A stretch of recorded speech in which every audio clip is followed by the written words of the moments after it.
Because part of this thing that I need people to understand is that a lot of the issue with politics, Michael, is access. One, can you even get them on the phone? Two, can you even get a meeting? Three, can you get a meeting to make demands? It's one thing to say, we want this, this, this. It's something else when they don't even return your phone calls. Right? You just had a runoff in Texas. Dan Phelan, who's the Speaker of the House, got reelected. The Republicans said the only reason he won the runoff because Democrats crossed over. It doesn't matter if he went, they are his constituents. But the way Republicans operate, they operate is, we don't even talk to Democrats. So I'm trying to tell our folk, this is why we can understand who's in power. Yeah. And that last word that you mentioned, Roland, is key: power. And this is what I've explained a number of times on this show. We have to explain to our people that you don't vote for exercise, you vote for power. You vote for policies that are beneficial to you, your community, your people, policies that are good for African Americans, are good for America in general. You have to look at why Republicans work so hard to suppress our vote. Why Shelby County versus Holder U.S. Supreme Court case 2013 was filed? Because they've been trying to repeal or weaken the Voting Rights Act since 1965. OK, and then when we look at those who are in support of a ceasefire in Palestine, and they're saying they're not going to vote for Joe Biden, they're going to go do something stupid like vote uncommitted. Well, if you listen to Donald Trump said he will cut off all humanitarian aid to Palestine. Number one. Number two, when he was in power, when he was in office, he banned Muslims coming from 7 countries. 3, Netanyahu wants Trump in office as opposed to Biden because he knows Trump will allow him to do whatever he wants to do. So we have to understand consequences.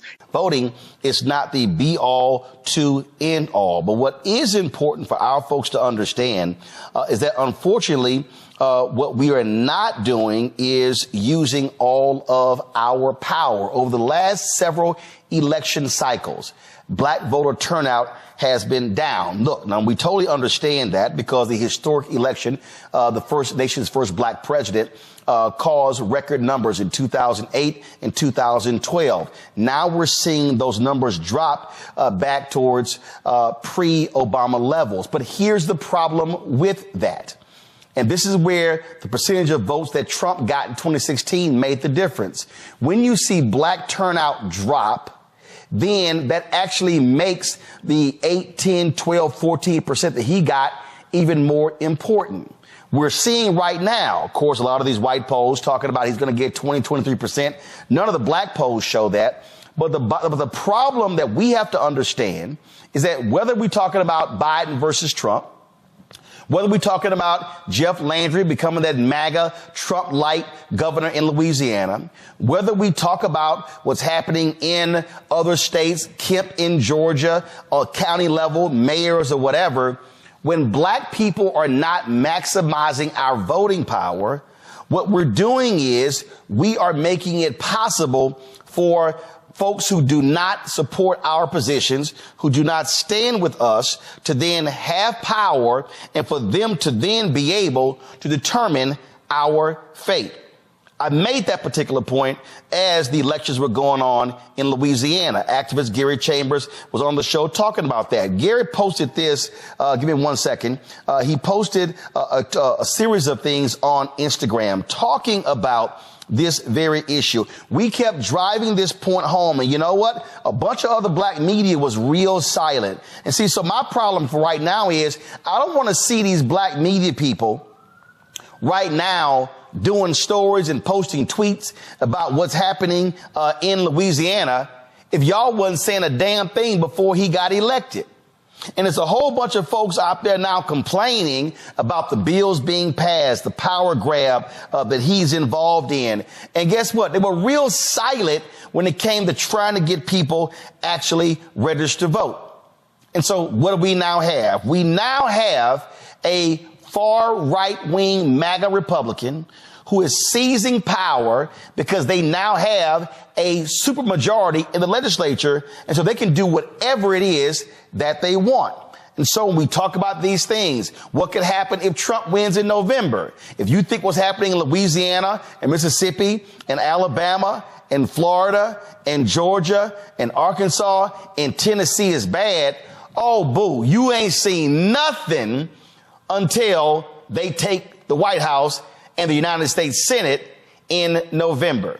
Joining us right now is Gary Chambers, activist out of Baton Rouge. Also, we have Dr. Robert Biko Baker, visiting assistant professor at the University of Wisconsin, Milwaukee. Gary, I want to start with you because we have, let's be real clear, we've got ops right now in our community. We've got black people with platforms, with following, who are saying, don't vote, don't vote, don't vote. They ain't done nothing. They ain't done nothing. I had some dude who's a foundational black American tweeting about, oh yeah, Trump 2024, we're going to make these Democrats pay. And the reality is, and I said, well, that's pretty interesting because you say you want reparations. I said, ain't a single Republican out there standing for reparations.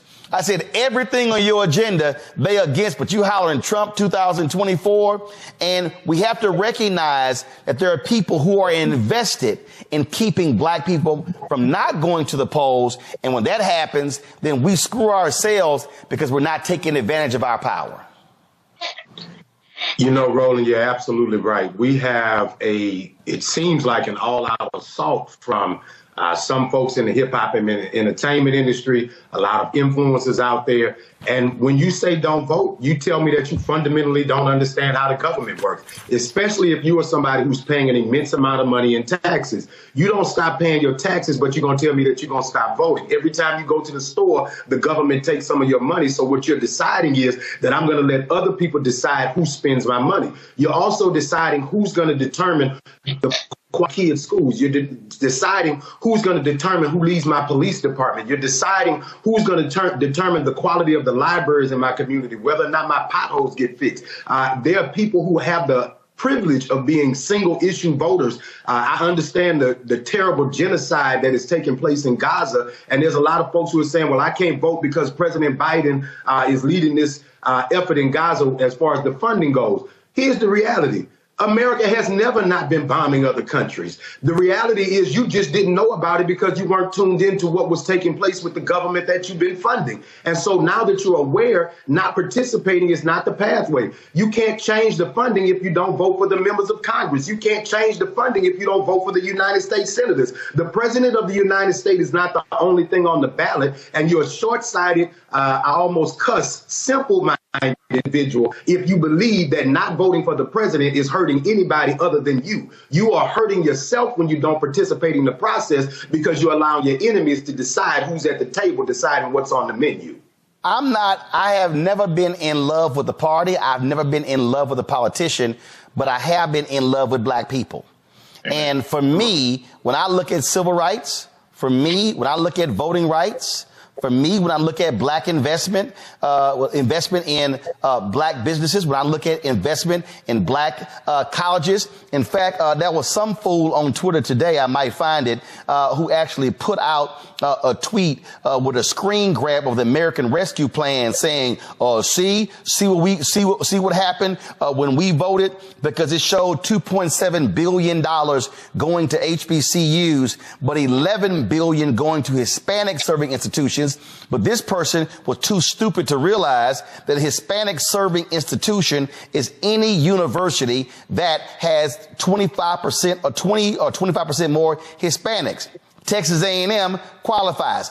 PWIs qualify. So this fool puts out information saying how, oh, we lost out on funding. What he did not post was the $16 billion that HBCUs have gotten over the last 3 fiscal years. But that's sort of the nonsense that we see. And what these folks don't understand is, and it's crystal clear, these folks don't plan all of the money HBCUs have gotten, the student loan debt relief over the last 3 years. We talk about investments in black organizations. Also, not only that, under Trump, they were bundling contracts, so only large companies could compete for them. The Biden administration has been unbundling contracts so smaller businesses can qualify. None of that stuff happens if they are back in charge. That's just a fact.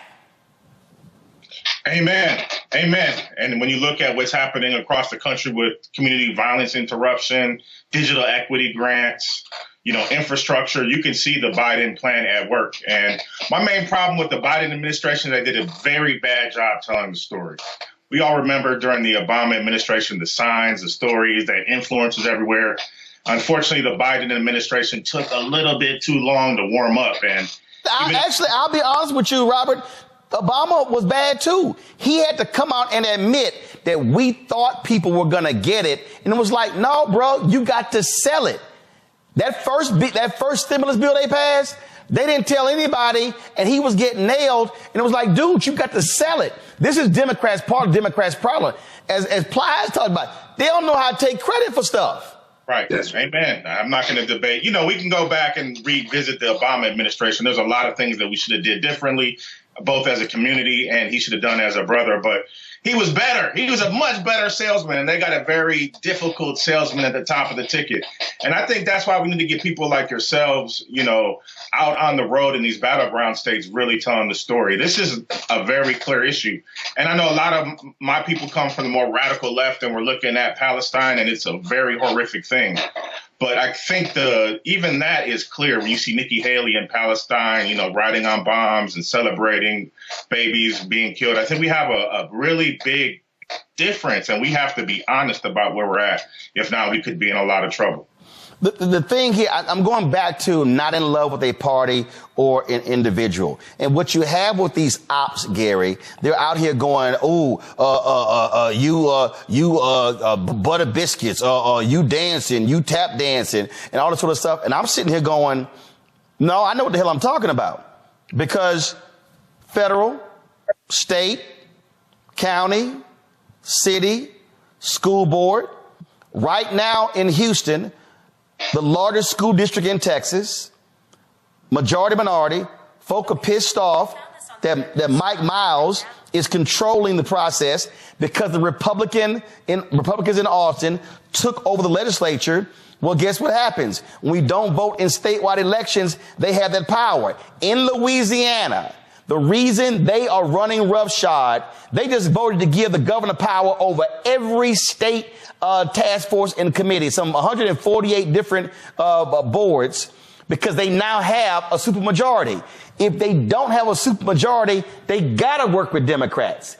Supermajority, they can do what the hell they want to do, and they are moving fast to completely dismantle and seize power for the next 100 years in Louisiana.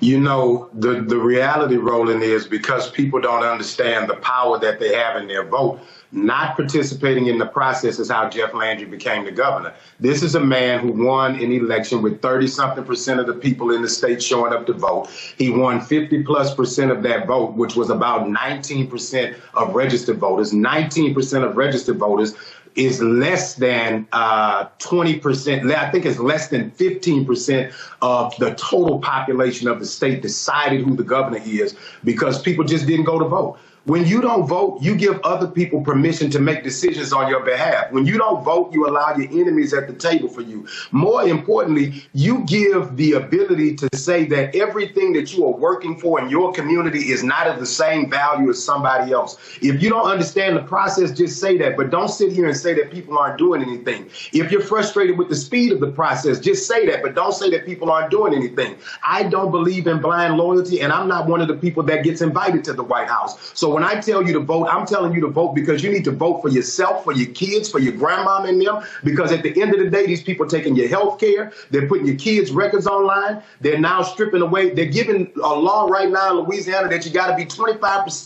feet away from the police officer if you're filming them when they're brutalizing you. So the question is, does the cop have to take measure, or do I, to determine how far we are from the police officer? The governor is going to pick the chairman of the board of every state college and institution in the state. He's going to pick the chair of the board for every board that's in the state. Why does one man need to have the ability to appoint the chair of the board if you appoint the members of all of these boards in the first place? Because I want to control what's on the agenda of every meeting in every corridor of the state of Louisiana. And if you got anything on there about diversity and inclusion, if you got anything in there about equity, I don't want you there. And that's because you just decided you couldn't go around the corner 5 minutes from your house and click some buttons in a machine to make sure that somebody was there to defend you and your family. Here's the reason why this really jumped out at me, and that is when I look at various polling. Now, first of all, again, I understand a lot of these polls in terms of how some of these are. And so this was a story that was in the Hill. Share of Black Americans planning to vote drops. And it says fewer Black Americans are certain they will vote in this year's election than in 2020. Only 62% of Black voters say they are absolutely certain they will vote in November, which is a drop from 2020. Now, first of all, this is May. It doesn't mean the number's not going to go up. The issue that I have is, and again, I totally understand people's concerns. I absolutely understand genocide, Israel and Gaza. I totally understand people who say they wanted the George Floyd Justice Act. They wanted voting rights legislation. I understand all of those things. But here's what I also know. Republicans, if they control the House, the Senate, and the White House, every single one of those 5 million Americans who got student loan debt relief, they're going to roll that back. I absolutely know, and it's guaranteed, Donald Trump has already said, y'all find me the soundbite, he has already said, oh, we're going to let cops do their jobs. We're going to grant them blanket immunity. That's going to happen.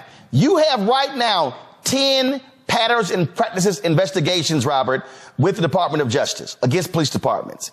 They have been putting prison wardens, jailers, corrections officers in prison for brutalizing inmates, many of them African American. They have been shutting down banks and others, redlining Black communities.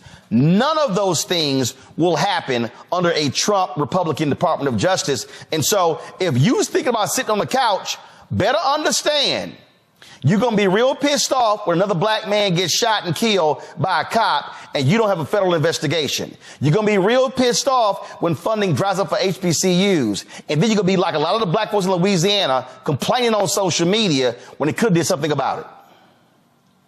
Man, I gotta say amen again twice in the same episode. And so, yesterday I was watching your old network, and Brother Tim Scott was on there talking about jobs and justice, and he was saying justice, getting rid of the FBI and Department of Justice, and it's mind blowing in the context of Shelby versus Holder and their gutting of the Voting Rights Act and what they've done to make it harder for people all across the country. Now, if all this is going on and they didn't make it harder and they didn't have these tapes of Donald Trump saying the N-word, hey, maybe the Republicans would be a good opportunity for us. But it's not. We're being pandered to, we're being lied to. And unfortunately, the algorithms, Facebook and Instagram, they're lifting up people like Woe Vicky or King Garcia or academics, these bloggers who have absolutely no, relevance in the political sphere, and they're making their messages hit our youth. And so they're being confused. And even my own son, who's pretty smart, yesterday I said, you see, they got Trump. And he said, all politicians are like that.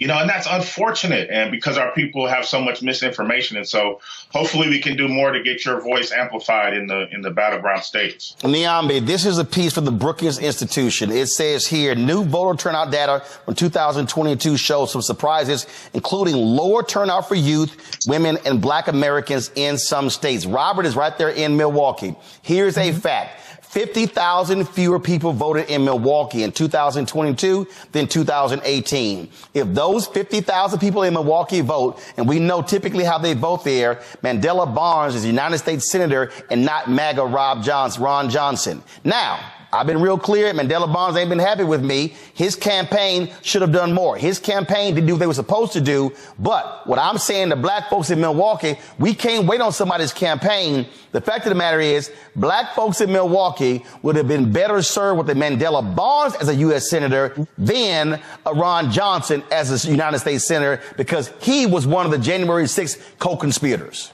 Mm-hmm. And I think you and your guests have been exactly right, Roland. This idea that we have to be in love with candidates or parties, we need to make practical choices, and we are all constrained because the truth of the matter is whether those 50,000 people show up or not, somebody is going to win this election. And to your point, it's probably not the person you want. And it makes me think of what Jesse Jackson said when he ran in '84, when he was at Tinley Baptist in Philadelphia. He said Ronald Reagan won by the margin of despair. And I think we're seeing something similar happening, not just in Milwaukee. You can think about the Miamis, the Atlantas, the Durhams, the DCs, all of these places where you have people who are disaffected. And like you said, I get the frustration, but politics in and of itself is meant to frustrate. It's not supposed to change quickly. That's the point. But when you think about everything that is at stake, we have to be real clear.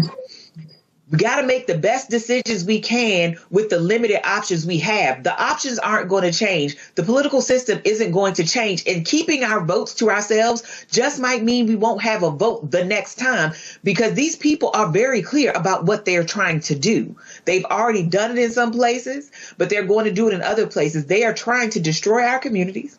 They're trying to destroy progress. They're taking away our citizenship rights. They want us to be what America used to be. They're not whistling Dixie on this. This is a real decision that they've been making, and they have been doing it since the civil rights movement. They have been working on this. You know how dogged and determined you have to be to wait for 60 years to do this kind of stuff, or to be planning for 60 years to do this kind of stuff. And they finally got their foot in the door. And you better know that if Donald Trump gets in again, Clarence Thomas, Justice Alito are going to step right on down. He's going to stack the lower courts. And then we're not going to mention all of the departments that he said he wants to get destroyed. Then you got to think about the people that are coming into governor's offices, into city councils, into school boards who want to restrict our education and keep us learning from Tulsa and all of these other things that are important to us. I mean, these people have a plan for what this life is going to be, and it does not include Black people's well-being. You know, it really drives me crazy, Jolanda, when I hear these dumbasses say, man, there's some scared tactics won't work for us. Earlier, you talked about that Trump wins, Republicans win, they will appoint 2 new Supreme Court justices. Alito and Thomas will step down. Yeah. But we already see what happened with the last 3. The reality is Biden-Harris gets reelected, then they got to try to hold on, and they try to step down. Democrats get to appoint 2. You already got 3 progressive judges. That would give Democrats the majority on the Supreme Court. Now all of a sudden you're talking about changing laws. I'm from Texas. You're there in Texas. For folk out there, again, who want to play these games, who don't quite understand what America will be like if Republicans control the House, the Senate, and the White House, just go ahead and let them know the hell you got to deal with in the legislature, where Republicans control the House, control the Senate, control the governor's mansion, and they're just running roughshod. And they control the state Supreme Court, and they control all statewide oppositions. What Texas looks like. And all the courts of appeal. So it's very, very, very difficult. We go in, the Republicans have a majority in all the branches of government. So Democrats very rarely are able to get bills out of the House to get to the Senate. When we do get bills from the House to the Senate is overwhelmingly Republican. They vote down all of our stuff. And then the governor goes and he signs all of this anti-Black stuff. So I'm talking about Black people. And Roland, I want to say this really quickly. I'm really thankful that you have this station, because the mainstream media is whitewashed and they don't tell the truth. But I think that what we need to be as Black electeds is we need to go into our communities and we need to connect the dots for them. People that are struggling. We have lights. We didn't have water. We got evicted all the time. My mother was trying to figure out how she was going to pay the rent, how she was going to pay the car note, how she was going to fix her broke car. So my mother wasn't paying attention to that stuff. And of course, we were worried about how we ate. So and also, Roland, there are digital divides. So some people who are poor don't have access to the internet. I say that to say this. When you're struggling, you're worried about the thing you can't pay or the thing that's keeping you down right now. We as elected officials have to go and we have to speak to people and connect the dots for them. Like, you're mad that they've taken over HISD. Well, we need to have more state representatives and more state senators and a governor who appreciate public education. So you can't miss that election. Or you don't like what they're doing in a school or how much they're paying. Well, you need to go to the school board. People don't know that. And I'm ashamed to say that when I ran for office and when I was 37 years old, I'm about to be 59, but when I was 37, I didn't know there was early vote. So a lot of people don't vote early, Roland, because they don't know there's early vote. And I was a lawyer by then. So we that know the system, we've got to go talk to people. And we also need for local electeds to go and talk to the people because they're around us. But one thing I'll say, and let me be clear, I'm a Democrat and I'm voting Democratic, but I'm challenging the Democratic Party in Harris County and in Texas to do better by Black people. You were the only media initially who followed that the Harris County Democratic Party, led by white men, were trying to remove Black women from the ballot who are running for judge.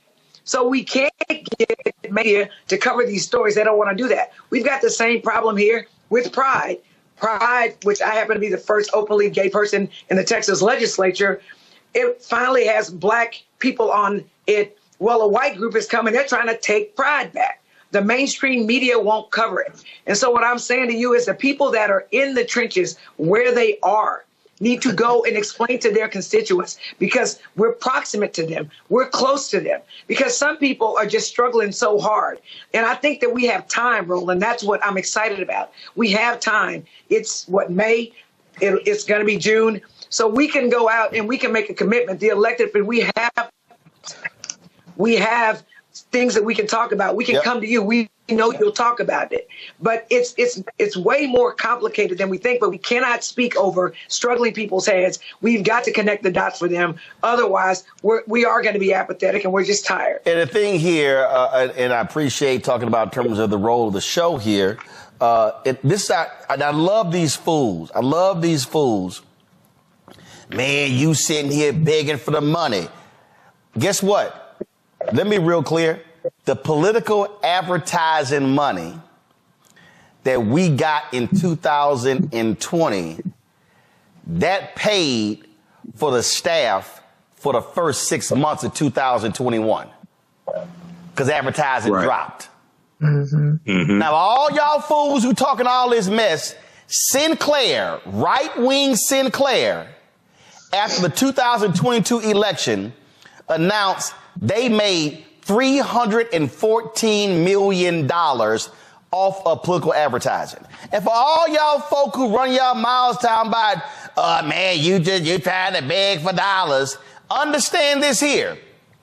Every media company in America, Fox, CNN, MSNBC, NBC, ABC, CBS, Salem Radio, Westwood, Cumulus, iHeartRadio, Urban One, Radio One, every single media company projects they're going to make 30 to 40% more money in an election year because of political ads, and that's going to handle their budgets in the first 2 quarters of the following year.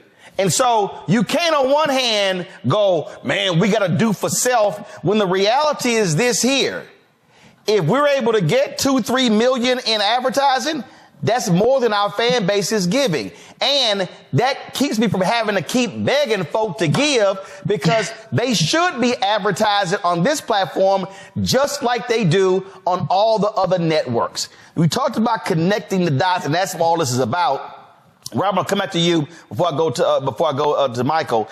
Here's the thing, and for the folk who don't understand, Robert, you're there in Milwaukee.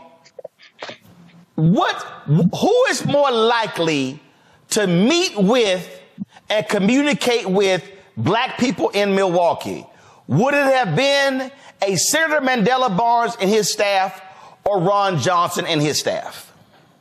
I mean, that's a no-brainer. You know, salute to Mandela Barnes. And you had me on right after the election, and I have my own problems with the way he ran his campaign, but that's a no-brainer.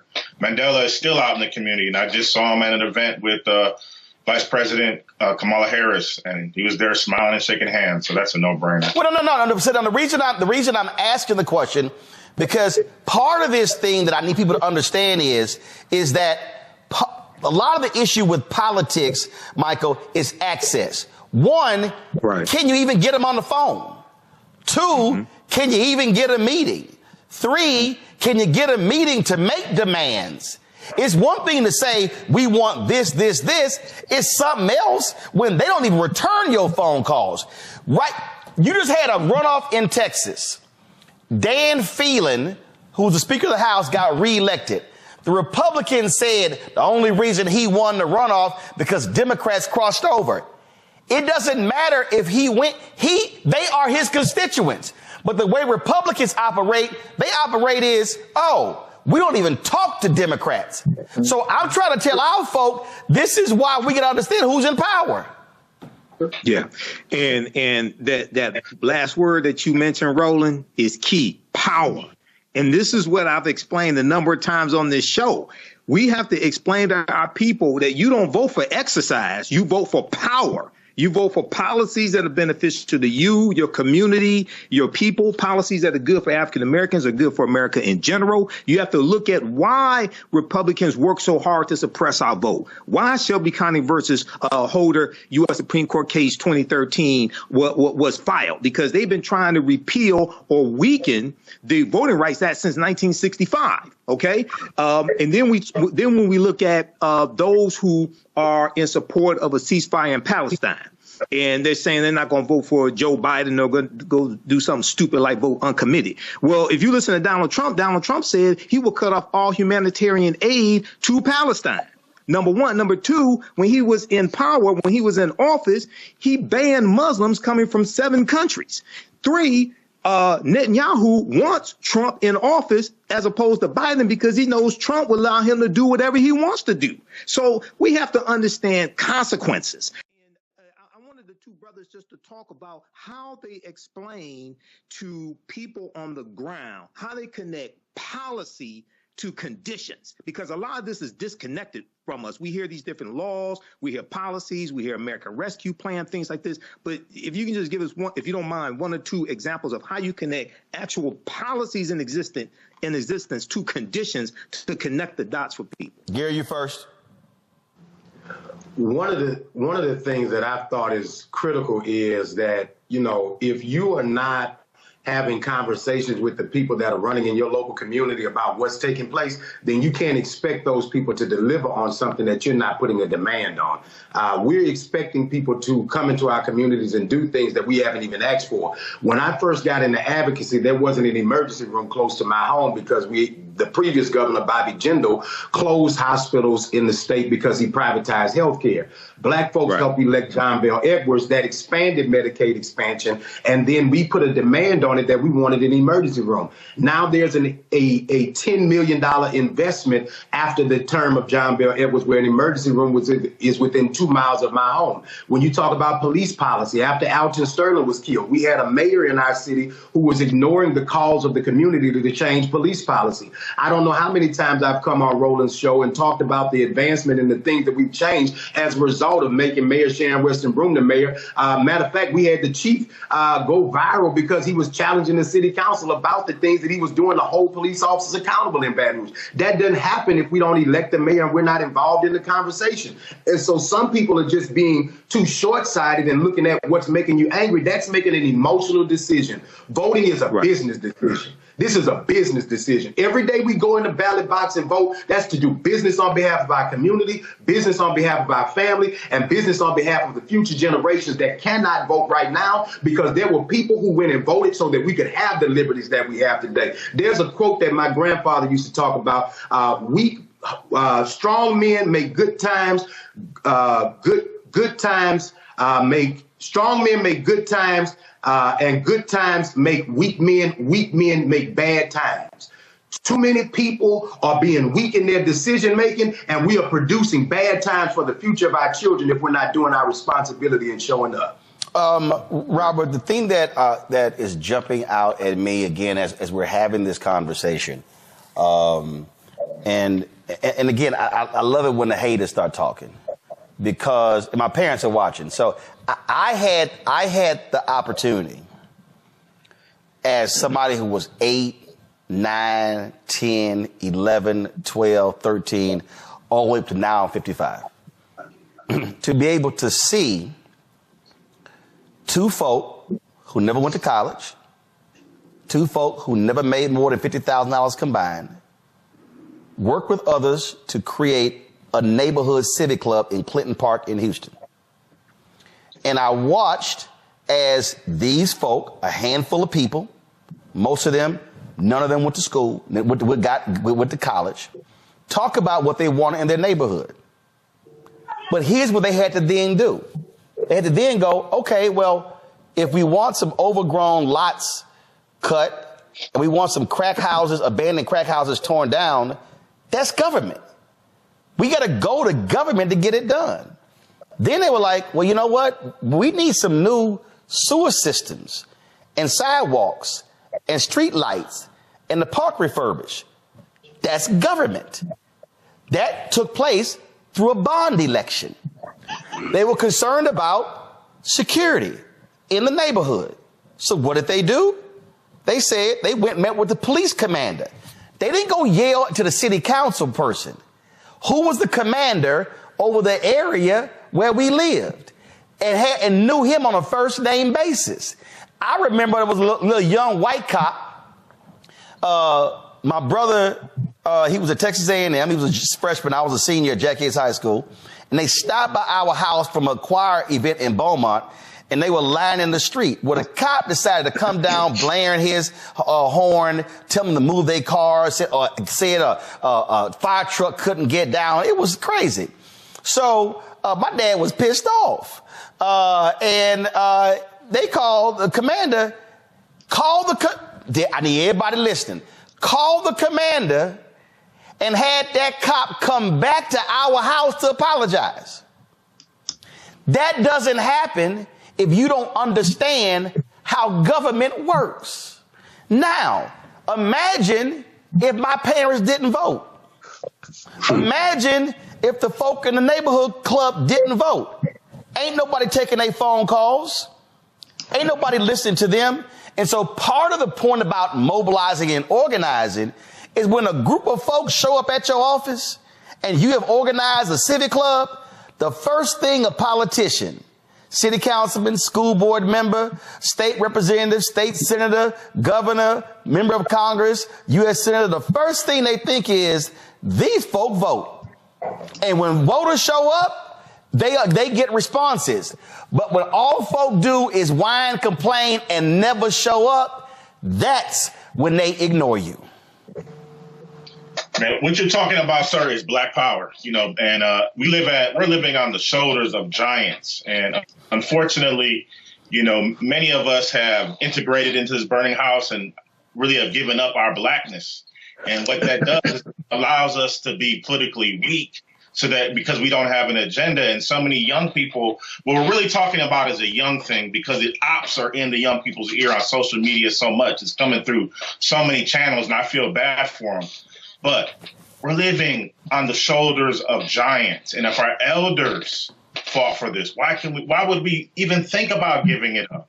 Because some guy went to prison? That's sort of insane. And I don't think that young people really think like that. They're funny, they're ironic. Unfortunately, we have to put our arms around our babies and really raise them up. Because if not, they are going to be deciding a future that they don't want. Robert Biko Baker, I appreciate it, brother. Hopefully, we will get the resources needed.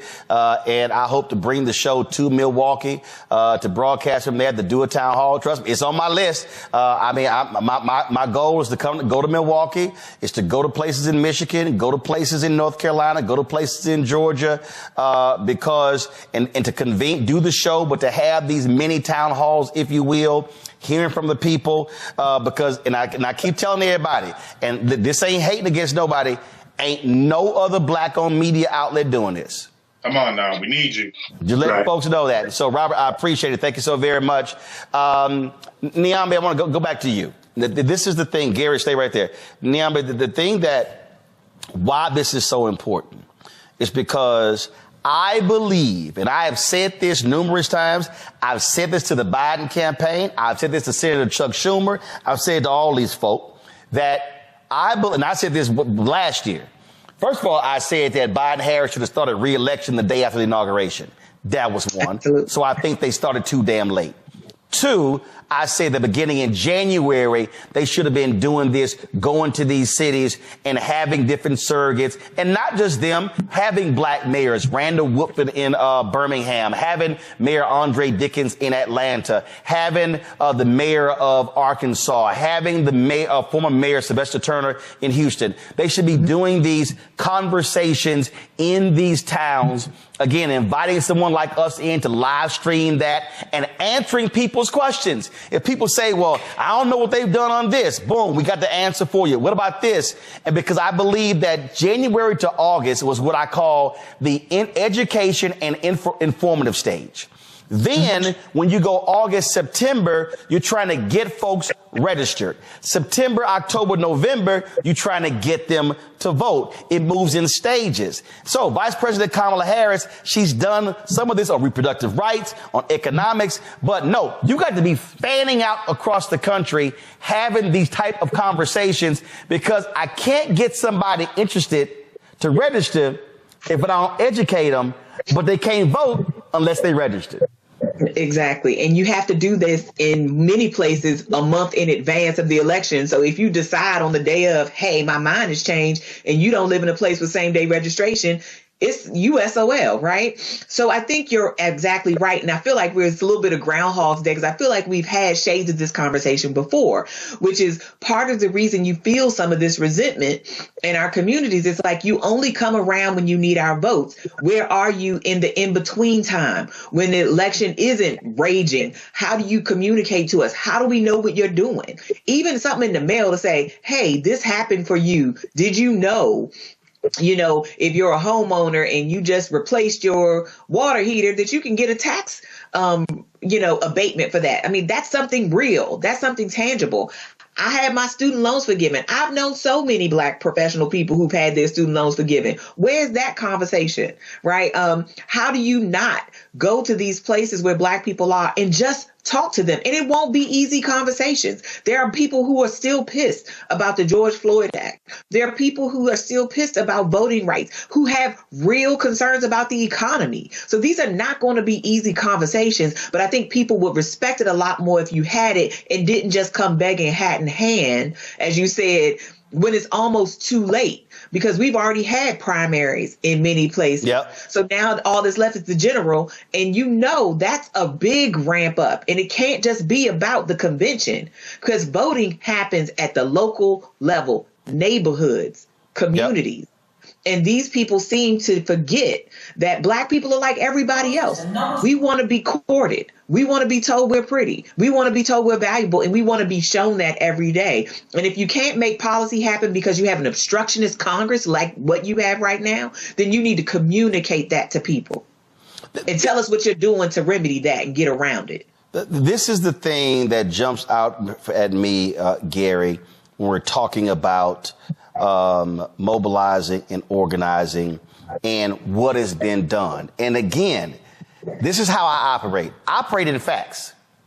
If Donald Trump and the Republicans poured $16 billion into HBCUs, I would be saying that's the largest investment in HBCUs ever. It's a fact, but it's not a fact. So when Senator Tim Scott goes on TV lying, what he does not say is that and they love touting this $250 million program. But first of all, Trump zeroed that out of his budget. It was Congresswoman Alma Adams who put it back in. That's how it got passed. And Trump takes credit for something his budget folk want to get rid of. That's a fact. If the Republicans had appointed 58 Black judges out of the 237 Trump appointed, I would be saying they appointed the most Black judges of any president in history. They didn't. Of the 237 judges Trump appointed, 4% of those judges were Black. Fact, Biden, Harris, they appointed 200 federal judges so far. Go to my iPad. 58 of them are Black. 37 Black women, 21 Black men, and every one of you punk ass brothers out there who's been talking shit, oh, he appointed more Black women than Black men, that's because previous presidents appointed more Black men than Black women. for folk who don't understand facts. And so this is where when somebody comes at me, I'm just answering with fact. And the fact of the matter is, if Biden-Harris has done this in student loans, this in HBCUs, this in fund, I'm going to lay it all out and I'm going to compare it to what Trump has done. To me, this is an easy ass vote. It's not difficult at all. You know, you don't have to be a chief spokesperson for Joe Biden to do what's in your best interest. And I think that, you know, there's a host of things that we can complain about with the Biden administration, but we also have to be honest. When you look at the stabilization of what he did after COVID, because Donald Trump left us in a mess while a bunch of your grandmothers were sick or dead as a result of COVID and the pandemic, when you look at the ability to pass the infrastructure plan, the reality is government is like a big boat, not a speed ship, not a speedboat.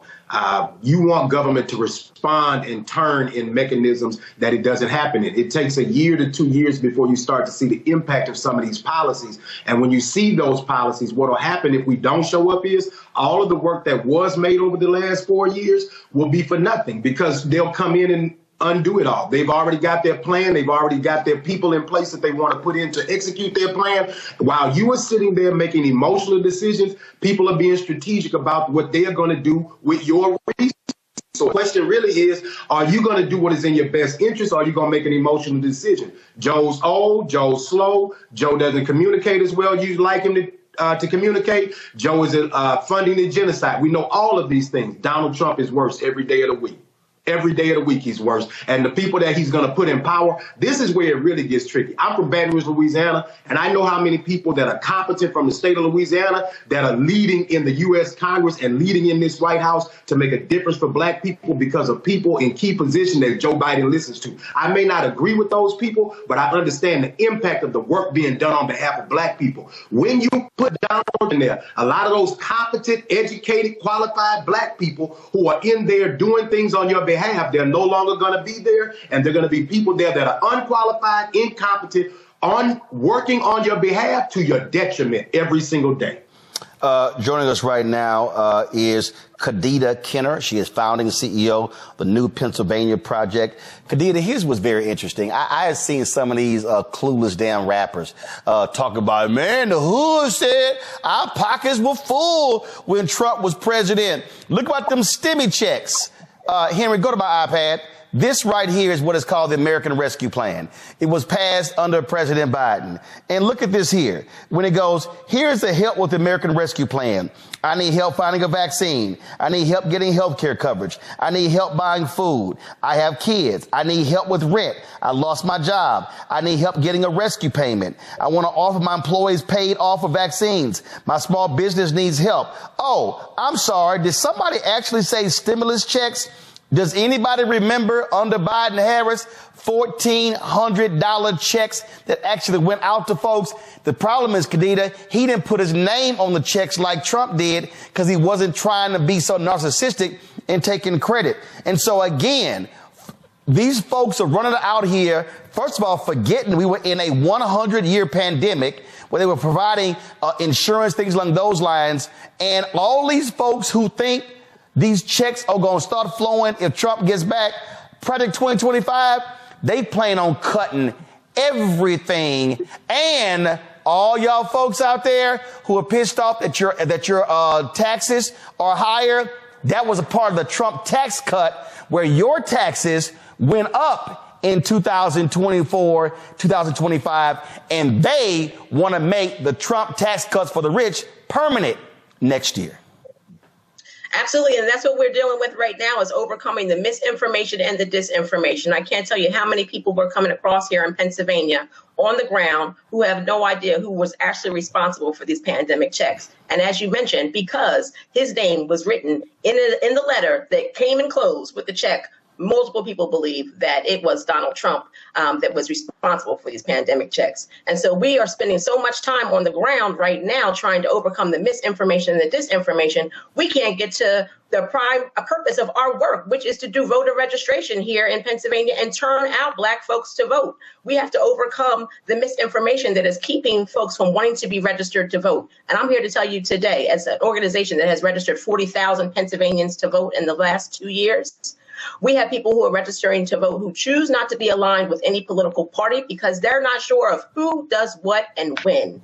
Last year, it was 17% of the folks we were registering to vote registered as unaligned, not choosing to belong to the Democrats or the Republicans. This year, that number has gone up 11 points to 28% of those we are registering here in Pennsylvania choosing to be unaligned from political parties, and mostly because they don't know who the Democrat is, who the Republican is. Civics have been taken from out of their public school systems. And so we're having to provide all the civic education on the ground. At the same time, we're trying to get folks registered to vote and turn them out. And again, for all the folk who sitting there saying, man, you sitting there caping, no, I'm stating facts. These right here, what I'm about to read, are actual facts that were in the American Rescue Plan put forth by Biden Harris. American Rescue Plan increased the earned income tax credit from $543 to $1,502. That's almost $1,000. Also, those with children, they increased the child tax credit from $2,000 per child to $3,000 per child for children over the age of 6 and $3,600 for children under the age of 6. And they raised the age limit from 16 to 17.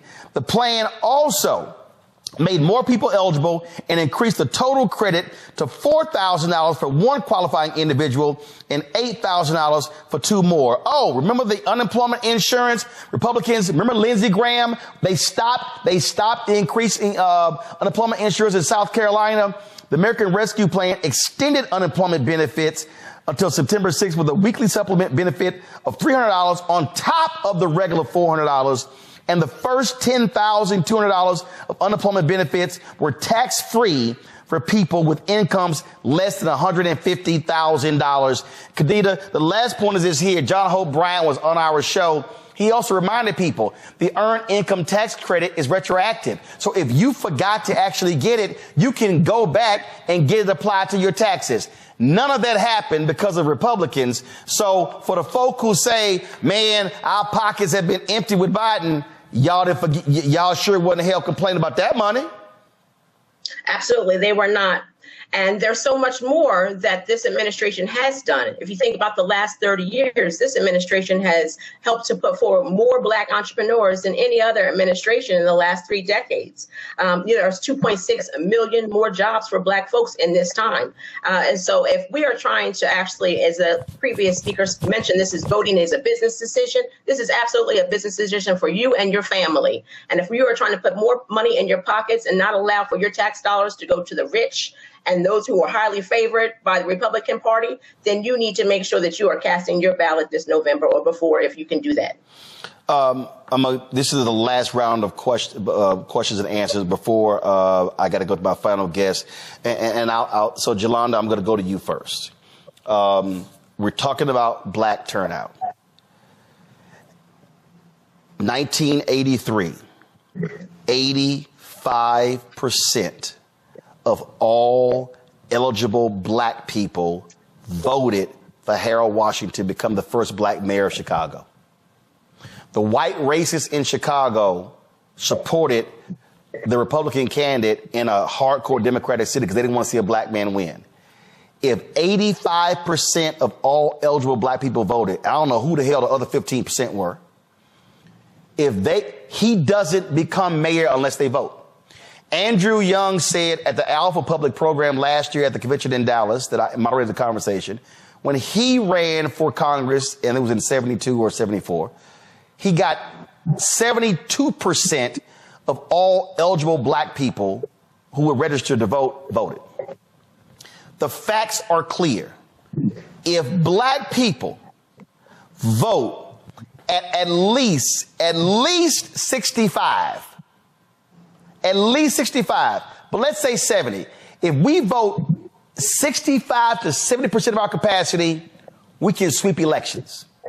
Because if they're going to be voting here and we vote here, that additional 20, 30, 50, 75, 100,000 votes, that's the difference between winning and losing. And so literally, the power is in the hands of black people. Somebody on Twitter got mad. I said yesterday, I don't care what white folks gonna do, Latinos gonna do, white women gonna do. What I'm saying to black people, if we literally use that ballot and vote our capacity, we can sweep races, whoever we want to win. Absolutely. Here, black people are the Democrats that determine who wins. So they determine which white person wins and which Hispanic person wins. People just don't understand that. And as I've said before, the world is run by those who show up. So it could be a city with 1 million people. If 500 people show up, then the majority of those people are going to decide what happens to us with the 1 million. And there's a reason why they are, the powers that be, Donald Trumps of the world, are suppressing our vote. And I will say this is black people. You hear people talking about all the time trying to get black people the right to vote if they lose it when they get elected. Here in Texas, if you are a convicted felon like Donald Trump, you literally do not have the right to vote. And if you are on paper, you do not have the right to vote. So in Texas, Donald Trump, if he lived in Texas, couldn't even vote for himself. And then you can't get a job, you can't get an apartment, you don't qualify for certain things. I don't think that we should let Donald Trump be able to do what we can't do. If we go to apply for a job and we have a felony on our record, if we go apply for an apartment and we have a felony on our record, we don't get stuff. So we need to try to do to Donald Trump what the system does to us, because that is what it was designed to do. But black people, we have the power. But I'm going to say this again, Roland.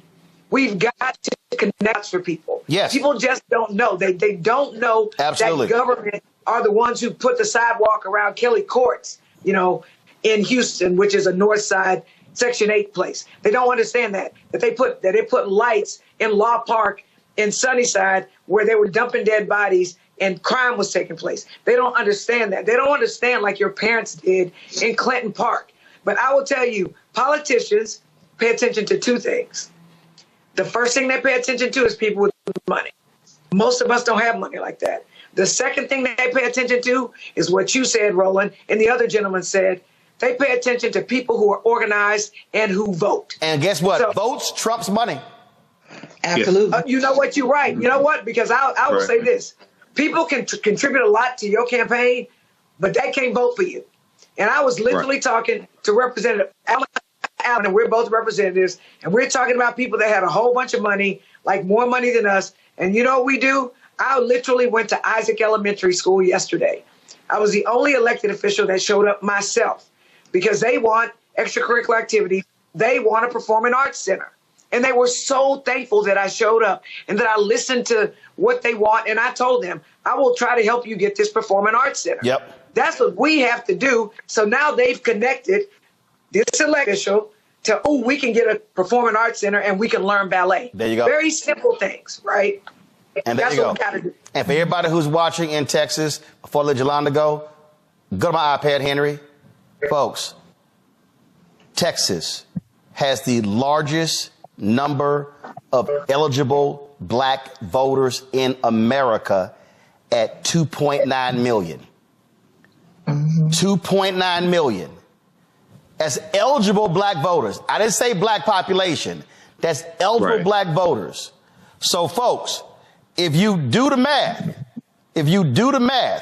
and you talk about if you have 70% of black people in Texas, that's 2 million votes alone. 2.9. No, that's 2.9 million. I said, but we vote at 70% of our capacity. Okay. Yeah. Now, here's the whole deal, y'all. Here's the whole deal. Let me see here. Ted Cruz, Beto ran against Cruz, and he ran against Abbott as well. Yeah, Ted Cruz beats Beto. I just want to see the vote total. Hold on one second. Vote total So right here, the vote total was Cruz 4.2 million, Beto 4 million. If we voted at 7% of our capacity, we alone deliver half of the votes needed to win. But guess what? Makes it harder if we vote at 30%. 40%. That's how the game changes. Representative Jelana Jones, I appreciate it. Michael, your final comment. This is a fantastic conversation. You talked about the American Rescue Plan. Roland, two quick things. Number one, no Republicans in the House or the Senate voted for the American Rescue Plan. We have to drive home that point. The only reason why that got passed is because of Democrats. One, two, Vice President Kamala Harris was the top-breaking vote in this. It was 50-50. She was the top-ranking vote. So all these people out here saying Vice President Kamala Harris hasn't done anything, the reason why you got those $1,400 stimulus checks plus was because of that black woman. Call her whatever you want to, but that's why you got them. And you're at whitehouse.gov, Roland. Fantastic website. Everybody look at, and Roland, if you could bring this up quickly, the Biden-Harris administration advances equity and opportunity for Black Americans, communities across the country. I refer to that oftentimes. That's a 36-page document at whitehouse.gov that breaks down category by category how the policies of the Biden-Harris administration are helping the African-American community. Republicans overwhelmingly voted against these policies or are against them and will reverse them if they get back control of the White House, the Senate, and keep control of the House of Representatives. Elections have consequences. Michael, we appreciate it. Thanks a lot, Niambi.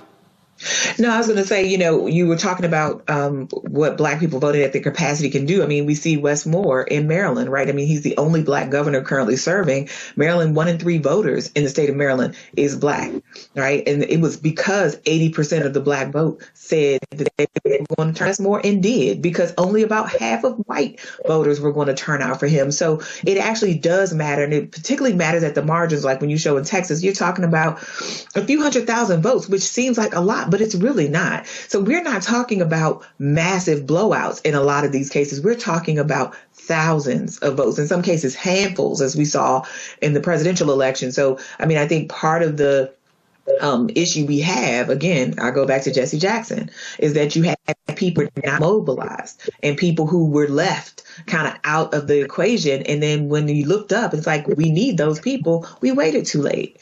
And then the election is over. Absolutely. Well, appreciate it. Let me now go to, let's see here, Kadida. A lot of election deniers that are currently sitting in our state legislatures. And that is something that we should all be considering in this moment. I look at the Black vote here in Pennsylvania in 2022 and the rate in which we showed up to the polls ensured that we have our first Black woman Speaker of the House in our state legislature. Also sure we have a Black man as our lieutenant governor. And so the power of the Black vote can do incredible things if we come out in record numbers. In Pennsylvania, we need to come out at the 70% number that you mentioned. Roland, we were 67% in 2020. And so we need to make sure that we vote at more record numbers here, and the youth must come out and cast a ballot. And unfortunately, if you have 4 grandchildren, the likelihood is only one of those 4 are registered to vote. So let's get the children involved, let's get the young folks involved, and let's get everybody to the polls. Absolutely. Closes out, Gary. I live in the 50th ranked state in the nation, and it is the second blackest state in America. When I ran for Congress, 18% of the population showed up in the second congressional district here in Louisiana, which at the time was the only Black congressional district. Because Black folks thought we're going to get a second Black congressional district rooted out of Baton Rouge, which gives us another seat in Congress for somebody to go and fight for millions of dollars for the people of Louisiana. There are other states that are getting more representation. That is going to be transformative for your community, only if you vote, though. It doesn't happen because of osmosis. It doesn't happen because we hope it gets better, because we pray it gets better. Faith without works is dead, and faith ain't foolish. If you ain't getting off your tail and go do something, it's not going to happen. And for those of us who sacrifice from our families and go out there and do this work every day, you spit in our faces when you tell us you're not going to vote, because we sacrifice every day and go out here and do this work. And so if you appreciate the work that I do, if you appreciate the work that Roland does, if you appreciate the voices that you've heard and the things that we are consistently doing to advocate, don't spit in our face and tell us that you're not going to participate, because too many of us are out here every day doing things we don't have to do on your behalf for all of us. And all you got to do is go around the corner and cast a ballot. Do your part so that we can all do better. Absolutely. So just trying to let folk know, again, let me be very clear. What everybody here has said, this ain't about a party. This is not about an individual. This is not about who I'm in love with. This is not about somebody that excites me. This is not about somebody that gets me energized. This is about us. When you cast a ballot, you ain't just voting for you. You voting for your sons and daughters, your nieces and your nephews, your cousins, your aunts and your uncles, your mama and your daddy, your grandparents, your friends, sororities, sisters, fraternity brothers, church members. That's who you voting for. This is not a moment. And we've had now 4 consecutive elections, actually 5. We can go back to every election since 2012, and we have seen the black turnout drop. We've seen it drop. We see the numbers where voters 65 and older who are black, they say, oh, we voting. We see voters 55 to 64 saying, yeah, we gonna vote. But then when you go below 54, I don't know. I don't know. I'm gonna stay on the couch. Yeah, I ain't feeling it. Yeah, you know, he too old. Yeah, I don't know. Niambe said it. Somebody gonna win. You can come up with every excuse you want to about the election, but let's be real clear. Somebody is going to be the president and the United States senator from your state and the congressional member from your district and the governor from your state and the state senator and the state rep and the mayor and the city council member and the district attorney and the judge and the tax assessor. Somebody's going to win. And if you choose to sit at home, not a problem. I can guarantee you there's somebody else who's like, ooh, yes, them black folks, they sitting their asses at home. Oh, yes, we could win everything because they ain't voting. And let me remind y'all, in 2016, who thanked black people for not voting? Not for voting. Donald Trump did not thank black people for voting for him. He thanked black people for not voting in the election. And what he was saying is, you fools helped me win. The question is, do y'all want to help him win in November by sitting your ass at home? It's really up to you. If you like this type of information, visit our website, AfricanHistoryNetwork.com, AfricanHistoryNetwork.com. You can register for this full online course, and it's 10 multi-week sessions, okay? And we have a few more sessions left. Now, we do the sessions live. All the sessions are archived and recorded. So our next sessions are today, June 1st. We're going to start up in a few minutes as soon as I finish this broadcast. So you can join us at our online school. This is taught at our online school, the African History Network online school, June 8th and June 22nd, 2024. All right. And here's the flyer as well. The classes are on sale, $60, regularly $130. We do the sessions live. All the sessions are archived and recorded. As soon as you register for this course, you can go back to class number 1. You can watch all the class sessions. They're archived. I do a PowerPoint presentation. We have book references, articles, video clips. I show you excerpts of interviews I've done with many of our scholars as well, like Professor James Small and Tony Browder and Runoko Rashidi, etc. You can look at our class lesson plan here as well. I've been teaching this class on and off since 2007. I've been studying history 34 years. I put together an extensive class lesson plan that takes you through each class session to show you an outline of the type of content that we cover. You can download the class lesson plan as well to help you in your studies, help you in your research also. Okay. We have a preview of the class here as well. And then my second class that starts up. Now we got information for my my online show, my radio show, the African History Network show as well. Facebook, YouTube, download the iHeartRadio app. You can listen to podcasts also. But my new class starts up June class number 1 starts up Sunday, June 23rd, Black Resistance Movements from the Haitian Revolution, U.S. Civil War, Civil Rights Movement, and Black Power Movement, 1800 to 1968. Now, this is a fantastic class, and this class actually helps us to understand what is taking place right now in America with the attack on diversity, equity, and inclusion, with the attack on critical race theory, with the attack on voting rights, anti-Black laws being passed, all of this. This class right here, and I developed this class. I first started teaching this in late 2021. And I created this class because what I realized was the first class that I taught, I had so much information to cover. I did not have a chance to really dig in deep into this period of history from 1800 to 1968 to understand what leads to the U.S. Civil War taking place. What happens during the Reconstruction era, 1865 to 1877. We look at policies like the Missouri Compromise of 1820. We look at the Haitian Revolution, 1791 to 1804, and we start with the Haitian Revolution and the Louisiana Purchase of 1803 because those two events are connected. Okay, the Louisiana Purchase, the reason why, one of the reasons why it took place was because of the Haitian Revolution and Napoleon Bonaparte and the French getting their behinds kicked by the Haitians. Okay, so we take you through our history and look at this history chronologically. All right, so we look at the Missouri Compromise. We go look at the Mexican-American War, 1846, 1848. Treaty of Guadalupe Hidalgo of 1848, which is how the U.S. gets California, Arizona, New Mexico, Colorado, Utah, and Nevada. Okay, this is how they get all of this territory.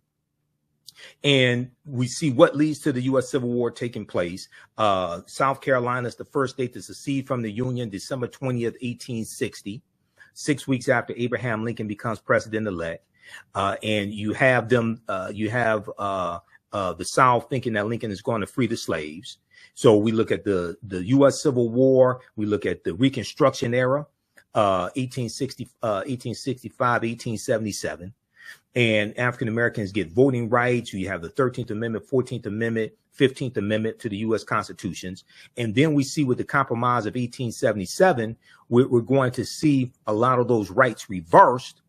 And we see an attack on voting rights today, continuing the attack on voting rights and rights that African Americans were given that took place during the Reconstruction era. We see that we can draw a straight line from the January 6, 2021 insurrection that took place, not just because of the election of Biden-Harris and the big lie being pushed. That's part of it, but also January 5th, 2020, January 5th, 2021, the day before the January 6th election, you had the special Senate election in Georgia, a former Confederate state, where Senator Raphael Warnock, the African-American man, won his reelection to the U.S. Senate. And you had Senator John Ossoff, who's a Jewish man. He won, and a Democrat, he won his senatorial election.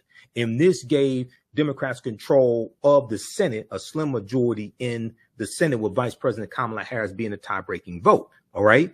So you had Donald Trump, who was saying that African Americans, he was saying that people were cheating in Detroit, Philadelphia, Milwaukee, and Atlanta, Georgia.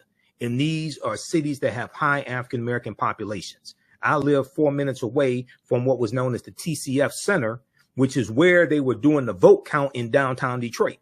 Okay, I saw I saw the protests going on outside and how you had these Trump supporters out there. Okay, you can draw a direct line from the collapse of Reconstruction and the political violence that helped bring an end to Reconstruction and what's taking place right now. Okay, so we deal with this in these two classes. Visit our website, AfricanHistoryNetwork.com, AfricanHistoryNetwork.com. You can register for these classes right now. You can join us in class today, because we have a few class sessions left of my main class that I teach, called Ancient Kemet, one of the original names for Egypt, the Moors, and the Ma'afa, Understanding the Transatlantic Slave Trade, what they didn't teach you in school. Okay. So it's on sale $60, regularly $130. Like I said, we do the click right here to register here. We do the sessions live. All the sessions are archived and recorded. You can go back and watch it anytime.